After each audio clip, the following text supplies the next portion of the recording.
প্রায় সব জেলাতেই হোয়াইট স্প্রেড রেনফল হওয়ার সম্ভাবনা রয়েছে, এক্সেপ্ট হুগলি, হাওড়া, কলকাতা, সাউথ চব্বিশ পরগনা, নর্থ চব্বিশ পরগনা এবং নদিয়া, যেখানে আপনার রেনফলটা ফেয়ারলি হোয়াইট স্প্রেড রেনফল হওয়ার সম্ভাবনা আছে।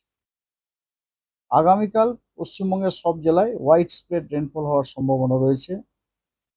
25-26 এই দুদিন দক্ষিণবঙ্গের সব জেলায় হোয়াইট স্প্রেড রেনফল হওয়ার সম্ভাবনা আছে এবং উত্তরবঙ্গের সব জেলাতে ফেয়ারলি হোয়াইট স্প্রেড রেনফল হওয়ার সম্ভাবনা আছে। 27 তারিখে পশ্চিমবঙ্গের সব জেলাতে হোয়াইট স্প্রেড রেনফল হওয়ার সম্ভাবনা আছে। অর্থাৎ 27 তারিখে পশ্চিমবঙ্গের প্রত্যেকটা জেলারই অধিকাংশ জায়গা জুড়েই বৃষ্টি হওয়ার সম্ভাবনা যায়। অধিকাংশ জায়গা মানে কোয়ান্টিটেটিভলি বলতে পারি 75%-রও বেশি জায়গা জুড়ে যে কোনো জেলার বৃষ্টি হওয়ার সম্ভাবনা আছে 27 তারিখে। 28 তারিখে এবং 29 তারিখে দক্ষিণবঙ্গের সব জেলায় ফেয়ারলি হোয়াইট স্প্রেড রেনফল হওয়ার সম্ভাবনা আছে এবং উত্তরবঙ্গের সব জেলায় হোয়াইট স্প্রেড রেনফল হওয়ার সম্ভাবনা আছে।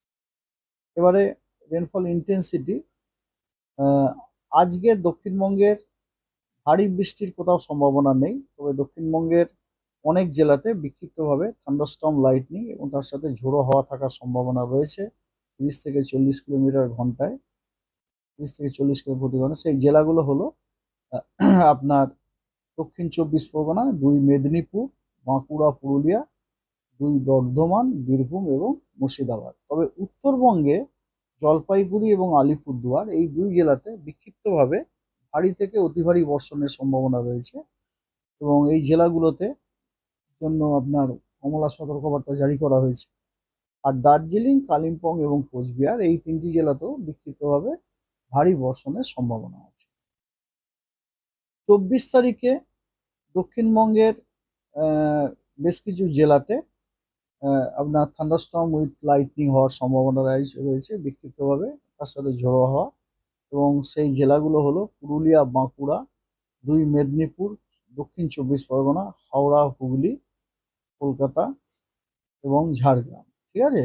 আর উত্তরবঙ্গের দার্জিলিং, কালিম্পং, জলপাইগুড়ি এবং উত্তর দিনাজপুর এই জেলাগুলোতে বিক্ষিপ্তভাবে ভারী বর্ষণ হওয়ার সম্ভাবনা রয়েছে। 25 তারিখে দক্ষিণবঙ্গের অনেক জেলায় ভারী বর্ষণের সম্ভাবনা রয়েছে। সেই জেলাগুলো হলো হুগলি, হাওড়া, দক্ষিণ চব্বিশ পরগনা, পূর্ব পশ্চিম মেদিনীপুর, ঝাড়গ্রাম, বাঁকুড়া, পশ্চিম বর্ধমান এবং পুরুলিয়া। এই জেলাগুলিতে বিক্ষিপ্তভাবে 2-1 জায়গায় ভারী বর্ষণের সম্ভাবনা রয়েছে। 26 তারিখেও দক্ষিণবঙ্গের অনেক জেলায় বিক্ষিপ্তভাবে ভারী বর্ষণ হওয়ার সম্ভাবনা রয়েছে। সেই জেলাগুলো হলো পুরুলিয়া, পশ্চিম বর্ধমান, বাঁকুড়া, ঝাড়গ্রাম, 2 মেদিনীপুর এবং দক্ষিণ চব্বিশ পরগনা। 27 তারিখে 27 তারিখেও দক্ষিণবঙ্গের বেশ কিছু জেলায় বিক্ষিপ্তভাবে 2-1 জায়গায় দু এক জায়গায় ভারী বর্ষণের সম্ভাবনা রয়েছে।